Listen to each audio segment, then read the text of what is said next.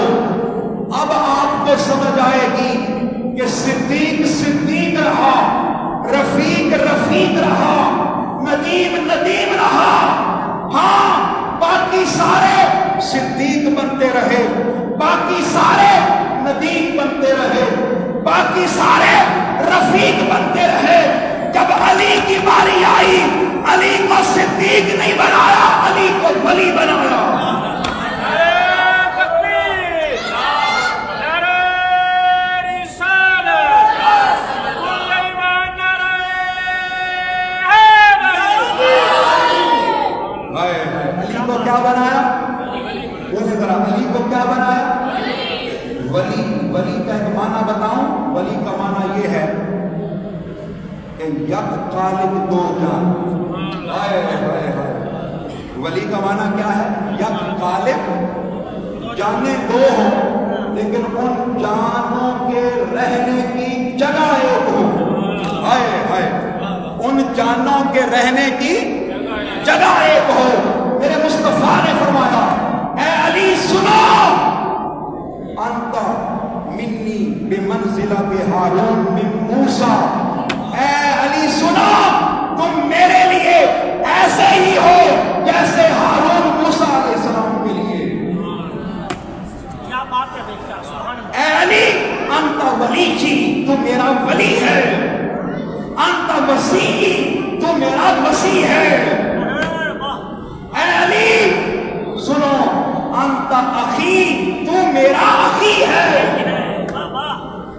اور پھر فرمایا سنو، لحموں کا لحمی، جسموں کا جسمی. اے علی تیرا جسم میرا جسم، تیرا خون میرا خون، تیرا گوشت میرا گوشت. سبحان اللہ. آپ نے آج تک ولی کا معنی نہیں سمجھا. بس اگر یہ جملے سمجھ آ گئے ہیں، اگر یہ باتیں سمجھ آ گئی ہیں، اگر یہ سارا کا سارا ڈیکورم سمجھ آ گیا ہے تو ذہن نشین کر لو. لوگوں، یہ تو میں نے آپ کو مثال دینے کے لیے سمجھایا. اب رہی بات اللہ کا ولی کون ہوتا ہے، اللہ کا ولی کون ہوتا ہے، تو سن لیں. جسے آپ اللہ کا ولی مانتے ہیں، جو آپ کا پیر خانہ ہے یا میرا پیر خانہ ہے یا علامہ صاحب کا پیر خانہ ہے، آپ کا پیر خانہ ہے، حضرت بابا فرید ہو، حضرت داتا صاحب ہو، حضور سیدنا غوث پاک ہو، خواجہ معین الدین چشتی اجمیری ہو، خواجہ نظام الدین اولیاء ہو، مولانا شیر محمد شرف پوری ہو، حضرت علامہ اقبال ہو، حضرت امام بری سرکار ہو، پیر مہر علی شاہ ہو. ارے جتنے بھی ولی ہیں، اب سمجھانا چاہتا ہوں، بتانا چاہتا ہوں لوگوں، جس طرح مصطفیٰ نے فرمایا علی میرا اور تیرا کچھ بھی الگ نہیں ہے، میرا اور تیرا کچھ بھی جدا نہیں ہے. بس سن لے، اللہ پاک جس کو اپنا ولی بناتا ہے اس ولی کا خدا سے کچھ بھی جدا نہیں ہوتا. اس ولی کا اللہ سے کچھ بھی جدا نہیں ہوتا. خدا کی عزت کی قسم اٹھا کے بتا رہا ہوں، ابھی میرے ذہن میں تقریباً کوئی 50 مثالیں آ گئی. کتنی بول گئے؟ پھر بولیے کتنی؟ لیکن اب ٹائم نہیں، صرف ایک چھوٹی سی بات کر دیتا ہوں کہ ولی کا خدا سے کچھ بھی جدا. ولی کا ہاتھ اللہ کا ہاتھ، بڑی توجہ سے، ولی کا ہاتھ اللہ کا ہاتھ، ولی کا پاؤں اللہ کا پاؤں. یہ میں حدیث پاک بیان کر رہا ہوں آپ کے سامنے، اور ہو سکتا ہے اگلے جمعے میں یہ حدیث پاک کھول کر آپ کے سامنے بیان کروں. بخاری شریف کی حدیث پاک، کچھ بھی جدا نہیں ہوتا. تو خیبر کے میدان میں مولا کائنات نے پورے ہاتھ سے نہیں، ان 3 انگلیوں سے خیبر کا دروازہ اکھاڑ دیا تھا. کسی نے پوچھا علی بتاؤ وجہ کیا ہے، کیسے اکھاڑ دیا؟ وہ تو 20 لوگ بھی نہیں اٹھا سکتے تھے. آپ نے کہا تو بات کی سمجھ آ گئی، دراصل وہ علی کا ہاتھ نہیں تھا، وہ خدا کا ہاتھ تھا. اور میں جسم میرا تھا، اس جسم میں طاقت خدا کی تھی. طاقت کس کی تھی؟ بس اگر یہ بات سمجھ آ گئی ہے تو سمجھ جائیں کہ اللہ کے ولی کی شان کیا ہوگی، اللہ کے ولی کا مقام کیا ہوگا، اللہ کے ولی کا مرتبہ کیا ہوگا.